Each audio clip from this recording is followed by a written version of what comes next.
வணக்கம் அன்பர்களே. அஸ்ட்ரோசிரி சேனல் வாயிலாக நான் உங்கள் அஸ்ட்ராலஜர் டாக்டர் சதீஷ். மேசராசி அன்பர்களே, சனியினுடைய வக்ர காலம் 138 நாட்கள் எப்படி இருக்கும், என்ன பலனை தரும் அப்படின்னு பார்க்கும் பொழுது, அதுவும் குறிப்பாக 13/7/2025 3/10/2025 வரை, அதாவது இந்த 83 நாட்கள் சனியினுடைய நட்சத்திரமான, அதாவது தன்னுடைய சொந்த நட்சத்திரமான உத்திரட்டாதி நட்சத்திரத்தில் பயணமாகிறார்.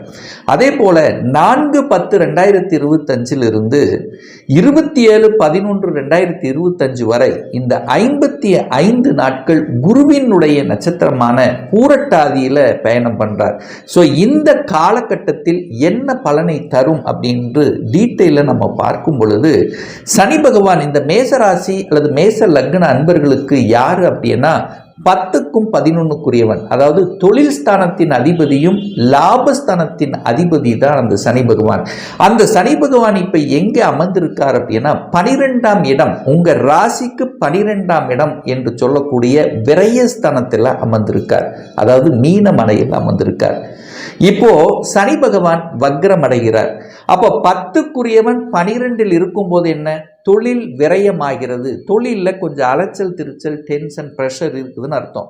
இப்போ வக்ரம் ஆகிறது. அப்போ வக்ரம் என்ன, இயல்புக்கு மாறிய தன்மை. இதுவரைக்கு ஒரு விரயம், ஒரு தடைஞ்சல், ஒரு பிரச்சனை என்று இருக்கக்கூடிய மேசராசி அன்பர்களுக்கு இப்போ அது நிவர்த்தி ஆகக்கூடிய ஒரு காலகட்டமாக அமையும்.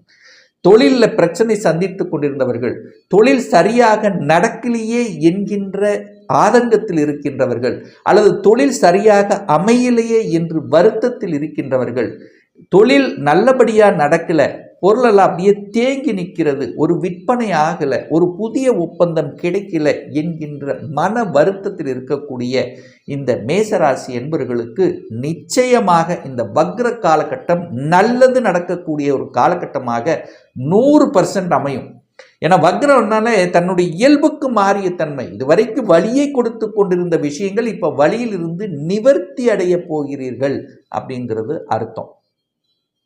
ஒரு நல்ல வேலை கிடைக்கலையே என்று இருக்கக்கூடிய இந்த மேசராசி என்பவர்களுக்கு நல்ல வேலை கிடைக்கும். கடந்த 2-3 மாதங்களாக வேலையை எதிர்பார்த்து காத்து கொண்டிருக்கிற, ஏதோ ஒரு வேலைக்கு போயிட்டு இருக்கிற, பிடிச்ச வேலை அமையல, மேலதிகாரியால் பல கஷ்டங்களை சந்தித்து கொண்டிருக்கிற, கூட ஒர்க் பண்ணுறவங்கள கூட சரியான அணுகுமுறை இல்லை, ஒரு வருத்தத்தோடு இருக்கக்கூடிய மேசத்துக்கு விடிவு காலம் அப்படின்னு நான் சொல்லுவேன். நல்லது நடக்க போகுது. ஏன்னா ஏற்கனவே உங்களுக்கு விரய சனியாக இருக்கு. சில விரயங்களை அனுபவித்து கொண்டிருப்பீர்கள். வேலை திருப்தி இல்லாத தன்மை இப்போ திருப்தி அடைய போகிறது. இந்த 138 நாட்கள் அழகா அற்புதமாக வேலை, தொழில், வியாபாரம் சிறப்பு பெறக்கூடிய ஒரு காலகட்டம் இந்த மேசராசி என்பர்கள். இது சரியான வாய்ப்பை பயன்படுத்தி கொள்ளுங்கள் அப்படின்னு சொல்கிறேன். ஒரு சேஞ்சஸ் நடக்கணும், ஒரு மாற்றம் நடக்கணும், இந்த வேலையிலிருந்து இன்னொரு வேலைக்கு போகணும் அப்படின்னு எதிர்பார்த்து கொண்டிருக்கிறவங்களுக்கெல்லாம் இது ஒரு நல்ல காலகட்டமாக அமைய போகுது அப்படின்னு சொல்லுவேன்.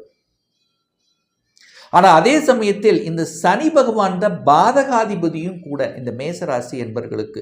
இப்போ சூப்பராக இருக்குது சார், எனக்கு எந்த பிரச்சனை இல்லை, வேலையில் நிம்மதியாக இருக்கிற, நல்ல செட்டிலாக இருக்கிற அப்படின்னு இருக்கக்கூடியவர்கள் கொஞ்சம் எச்சரிக்கை உணர்வுடன் இருக்கணும். ஏன்னா பாதகத்தை செய்யக்கூடியவனும் அதே சனி பகவான் தான். அப்போது வேலையில் நல்ல போய்கொண்டிருப்பவர்கள் கொஞ்சம் கரெக்டாக சரியாக இருக்கணும். ஏன்னா ஏதோ ஒரு தொந்தரவு வருவதற்கான வாய்ப்புகள் இருக்குங்கிறது அர்த்தம். ஸோ அதையும் நீங்கள் கவனத்தில் எடுத்துக்கொள்ள வேண்டும் இந்த மேசராசி அன்பர்கள்.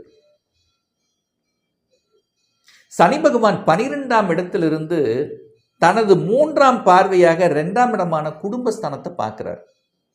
அப்போ குடும்பத்தை கெடுத்து கொண்டிருந்த அந்த சனி பகவானால குடும்பத்தில் பிரச்சனைகளை ஃபேஸ் பண்ணி கொண்டிருக்கக்கூடியவர்களுக்கு, அல்லது குடும்பத்தில் கணவன் மனைவிக்குள்ள ஒற்றுமை இல்லாமல் கருத்து வேறுபாடுகளோடு ஏற்படுத்தி கொண்டிருந்த உங்களுக்கு, இந்த மேசராசி என்பவர்களுக்கு இப்போ அது சரியாகக்கூடிய வாய்ப்புகளை கொடுக்கும். ஏன்னா இப்போ சனி வக்ரமாயிட்டார், வக்ரமாயி பார்க்குது. அப்போ நல்லது செஞ்சே ஆகணும், கெடுக்க முடியாது. அப்போ 2ஆம் இடத்தில் இருக்கக்கூடிய கெடுபலன்கள் குறையப் போகிறது. குடும்பத்தில் அமைதி கிடைப்பதற்கான வாய்ப்புகளை உருவாக்கும். உங்க பேச்சினால கெட்டவர்கள், வாக்கு என் பேச்சையே எடுபடல சார், நான் என்னதான் நல்லது பேசினாலும் ஏதோ ஒரு குறை கண்டு கொண்டு இருக்கிறாங்களே, அதாவது என்னுடைய வாக்கு நல்லா இல்லை என்று இருக்கின்றவர்கள் இப்போ புரிஞ்சுக்குவாங்க. நீங்க சொன்னது சரிதான் என்று உணரக்கூடிய தன்மை இப்போ உருவாக்கும். அப்போ பேச்சு நன்றாக இருக்க போகிறது. குடும்பம் பிரிந்தவர்கள் ஒன்று சேர்வதற்கான வாய்ப்புகளை தரும். அதே சமயத்தில் தனம் பிரச்சனை கொடுத்து கொண்டு அல்லது தனம் எங்கே ஒரு இடத்தில் லாக்காய் கொண்டிருந்ததற்கெல்லாம் அந்த பிரச்சனையை சரி செய்வதற்காக அந்த சனி பகவானுடைய பார்வை அங்கு விழுகிறது. அப்ப தனத்தால் இருந்து வந்த பிரச்சனைகள், தடைகள், இது சரியாகக்கூடிய அமைப்பு இந்த காலகட்டம் சிறப்பு பெறக்கூடிய ஒரு நல்ல காலகட்டமாக அமைய போகிறது இந்த மேசராசி அன்பர்களுக்கு. அடுத்து அந்த சனி பகவான் 6ஆம் இடத்தை பார்த்து கெடுத்துட்டு இருந்தார். அதான் வேலை கிடைக்கல. 6ஆம் இடம் என்பது வேலை. இப்போ நல்ல வேலை கிடைக்க போகுதுன்னு அர்த்தம். வேலை இல்லாத இந்த மேசராசி என்பவர்களுக்கு வேலை கிடைக்க போகிறது. கடன் என்கின்ற தன்மையை பார்க்கிறார். கடன் அடைப்பதோ அல்லது வாங்குவதற்கோ ஏதாவது ஒன்று வரும். கடனை பற்றிய சிந்தனை ஓட்டங்கள். ஒரு சிலருக்கு என்ன, கடனை அடைச்சிடலாம், கடனை அடைச்சிட்டு தான் மற்ற வேலையை பார்க்கணும் அப்படிங்கிற சிந்தனை உருவாக்கும், ஸ்ட்ராங்காக உருவாக்கும். ஒரு சிலருக்கு கடனை வாங்கி தொழிலை அபிவிருத்தி பண்ணலாம். அப்போ வங்கியில் கடனை அப்ளை பண்ணால் கிடைச்சிருமா? கண்டிப்பாக கிடைக்கும். அப்போ கடனை வாங்கி ஒரு சைடு அபிவிருத்தி செய்வதற்கு உகந்த காலகட்டமாக அமையும். ஒரு சிலருக்கு பார்த்தீங்கன்னா கடனை அடைச்சிடலாம், இருக்கிற கடனை எப்படியாவது ஒன்று அடைச்சிடலாம், கொஞ்சம் நிம்மதியாக இருக்கலாம் என்கின்ற எண்ணத்தன்மையை கொடுக்கக்கூடிய ஒரு காலகட்டமாக நிச்சயமாக அமையும். அதே சமயத்தில் நிறைய பேருக்கு உடல்நல தொந்தரவுகள், பிரச்சனை இருந்தது, ட்ரீட்மெண்ட் சரியாகலை, ஒரு 2-3 மாதங்களாக ஆஸ்பத்திரியில் காமிச்சிட்டு இருக்கோம், ஏதோ ஒன்று நடந்துகிட்டே இருக்குது, சரியாகவே மாட்டேங்குது என்கின்ற எண்ணத்தில் எந்த தன்மையில் இருக்கக்கூடிய மேசத்துக்கு அந்த உடல் நலம் சரியாகக்கூடிய சந்தர்ப்பங்களை உருவாக்கும். அந்த காலகட்டத்தில் தான் உங்களுக்கு சரியான மருத்துவர்கள் உங்களுக்கு கிடைக்க பெறுவார்கள். சரியான ஆஸ்பத்திரிக்கு நீங்கள் அணுகக்கூடிய வாய்ப்புகள், சந்தர்ப்பங்களை உருவாக்கும்.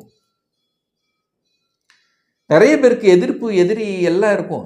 இந்த காலகட்டம் பாருங்க, எதிர்ப்பு கொடுத்து கொண்டிருந்தவர்கள் அந்த எதிர்ப்பாளர்கள் உங்களோட பேசக்கூடிய தன்மை அல்லது சுமூகமாக கூடிய தன்மை, அல்லது அவங்க எதிர்ப்பை விளைவித்ததன் மூலமாக உங்களுக்கு நல்லது நடக்கக்கூடிய தன்மை. இதுவரைக்கும் கெட்டது நடந்துட்டு இருந்தது. இந்த எதிர்ப்பால், போட்டியால், பொறாமையால் ஏதாவது ஒரு டிசிஷன் மேக்கிங் குளறுபடி, தப்பு அப்படி நினைச்சு கொண்டிருந்த அந்த டிசிஷன் அதுவே சரியாக கூடிய தன்மை, அந்த டிசிஷன் உங்களுக்கு சரிப்பட்டு அதன் மூலமாக நல்லது நடக்கக்கூடிய அமைப்புகளை உருவாக்கும். நிறைய மேசராசி என்பர்கள் இந்த வம்பு வழக்கு, கோர்ட்டு கேஸ் இதுக்கெல்லாம் வேண்டவே வேண்டாம் அப்படிங்கிற எண்ணங்களை கொடுத்துரும். வேண்டாங்க, நம்ம அந்த மாதிரி எதிர்ப்பு, நெகட்டிவ் விஷயத்துக்கு வேண்டாம், பாசிட்டிவாக போகலாம் அப்படிங்கிற எண்ணத்தை கொடுக்கும். விரயமாக இருந்த விஷயங்கள் நல்லதாகும். ஒரு சிலர் வேண்டாம், வம்பு வழக்கே வேண்டாம்ப்பா, எங்களுக்கு பிரச்சனையே வேண்டாம், அதிலிருந்து ஒதுங்கி கொள்ளலாம் என்கின்ற உணர்வுகளை உருவாக்கக்கூடிய ஒரு காலகட்டமாக நிச்சயமாக அமையும். அடுத்து பாக்கியஸ்தானத்தை பார்க்கிறார். 10ஆம் பார்வையாக 9ஆம் இடத்தை பார்க்கிறார். அப்போ தந்தை சார்ந்த விஷயத்திலிருந்து வந்த பிரச்சனைகள் இப்போ சுமூகமாகும். தந்தை சம்பந்தப்பட்ட விஷயங்கள், சின்ன சின்ன இடைஞ்சல்கள் இருந்ததெல்லாம் இப்போ காரியத்தில் ஜெயிக்கக்கூடிய தன்மை இருக்கும். ஏற்கனவே குரு பாக்கியஸ்தானத்தை பார்த்து பாக்கியத்தை கொடுத்து கொண்டிருக்கிறார். சனி மட்டும் கெடுத்துட்டு இருந்தார். இப்போ சனியும் அதுக்கு சாதகமாக மாறப்போகிறது. அப்போ பாக்கியங்கள் வளரப்போகிறது. இந்த மேஷராசி என்பவர்களுக்கு திடீர் அதிர்ஷ்ட வாய்ப்புகள் வரப்போகிறது. வேலையில் நல்ல ப்ரமோஷன் கிடைக்க போகிறது. எதிர்பார்த்த இடமாற்றம் கிடைக்க போகிறது. அரசாங்க வேலை கிடைக்க போகிறது. பிள்ளைகள் செட்டில் ஆக போகிறாங்க. பிள்ளைகளை பற்றிய சிந்தனைகள் உங்களுக்கு சிறப்பு பெறும். ஒரு வீடு, வண்டி, வாகனங்கள் வாங்கக்கூடிய யோகம்ங்கிறது இருக்கிறது. பிள்ளை பாக்கியம் இல்லாதவர்கள் பிள்ளை பாக்கியம் கிடைக்கக்கூடிய வாய்ப்புகள், சந்தர்ப்பங்களை உருவாக்கும். ஏன்னா சனியும் பார்த்தீங்கன்னா குருவின் நட்சத்திரத்தில் பிரயாணம் பண்ண போகிறார் 10வது மாதத்திலிருந்து. அப்போ குழந்தையை கொடுத்தே தீர வேண்டும் என்கின்ற நிர்பந்தங்களை உருவாக்கக்கூடிய தன்மையில் குழந்தை பாக்கியம் கொடுத்தே தீரும். இந்த சனி அது வரைக்கும் கெடுத்த விஷயங்கள் இப்போ பாக்கியத்தை அள்ளித்தர காத்து கொண்டிருக்கிறது இந்த வக்ர பயிற்சியால். அப்போ மேசத்துக்கு நன்மை பயக்கக்கூடிய ஒரு நல்ல வக்ர பயிற்சி காலகட்டமாக இந்த மேசத்துக்கு அமையும். தொட்டது துளங்கும். 12ஆம் இடத்தில் சனி உட்கார்ந்திருக்கார். வெளிநாட்டு பாக்கியத்தை தடைப்பின்றி கொண்டிருந்தது. வெளிநாட்டுக்கு செல்லக்கூடிய அந்த விஷயத்தில் தடைகள் இருந்தது. ஒப்பந்தங்களில் பிரச்சனை இருந்தது. ஏற்றுமதி இறக்குமதி சார்ந்த விஷயத்தில் நன்மைகள் நடக்கக்கூடிய வெளிநாட்டு சம்பந்தப்பட்ட வெளிநாட்டு தொடர்புடைய அனைத்திலும் ஒரு நல்லது கொடுக்க போகிறது. தூக்கம் 12ஆம் இடம் தூக்கத்தை கெடுத்து கொண்டிருந்தவர் இப்போ தூக்கம் வரப்போகுதுன்னு அர்த்தம். கொஞ்சம் நிம்மதி கிடைக்கும். ஒரு நல்ல தூக்கம் இருக்குது அப்படிங்கிறது நீங்கள் நினைக்கக்கூடிய ஒரு காலகட்டமாக இந்த வக்ர பயிற்சி அமைய போகுது அப்படிங்கிறத ஸ்ட்ராங்காக நம்ம சொல்லலாம்.